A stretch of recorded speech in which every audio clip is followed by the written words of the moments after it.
Marcos capítulo 16, versículo 7 está escrito que após a ressurreição de Jesus, um anjo apareceu a algumas mulheres que serviam ao Senhor Jesus no seu ministério e disse a elas que Jesus estava vivo, que era para elas avisar os discípulos e a Pedro que Jesus iria para Galiléia e que lá na Galiléia eles o veriam. Repare que o anjo faz questão de destacar a figura de Pedro. Ora, Pedro era um dos discípulos e o anjo poderia se limitar a dizer: avisa os discípulos.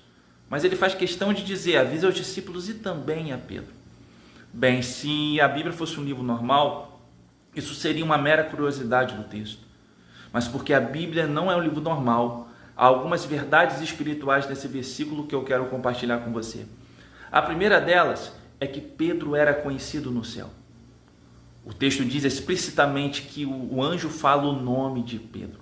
E a pergunta que fica para mim e para você é: será que o céu te conhece?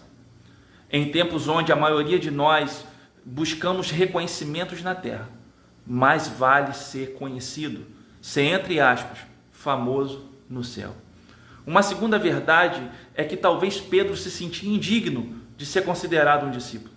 Vale lembrar que ele havia prometido a Jesus que seria fiel até a morte e não conseguiu cumprir. E talvez agora ele se sente indigno de ser um futuro apóstolo. Mas quando o anjo diz: avisa também a Pedro, o anjo está dizendo: o céu não desistiu de Pedro.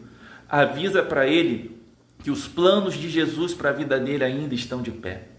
Mas uma terceira verdade e um princípio espiritual que eu vejo nesse versículo e quero compartilhar com você é que o anjo poderia dizer: avisa os discípulos a Simão. Ora, esse era o nome de origem de Pedro. Esse era o nome dado pelos seus pais no seu nascimento. Vale lembrar que em João capítulo 1, versículo 42, quando Jesus encontra ele a primeira vez, Jesus diz: tu és Simão, tu és filho de Jonas, mas tu serás Pedro. Jesus estava não só dizendo quem ele ainda era, mas profetizando quem ele seria. Óbvio que não é o nome que ia mudar, Simão, mas esse nome espelharia a transformação que Jesus causaria e operaria na sua vida, na sua trajetória. E quando o anjo diz: avisa Pedro, talvez é porque no céu seja proibido falar do nosso passado. No céu só está autorizado a falar do seu futuro. Negar a Jesus era coisa do velho Simão.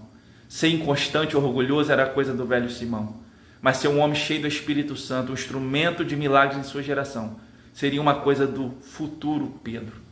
Então guarde essa mensagem no seu coração e se te abençoou de alguma forma, compartilhe, deixe o seu like. Eu sou Thiago Souza e essa aqui é a série Se a Bíblia Fosse um Livro Normal. Que Deus abençoe a você e sua casa.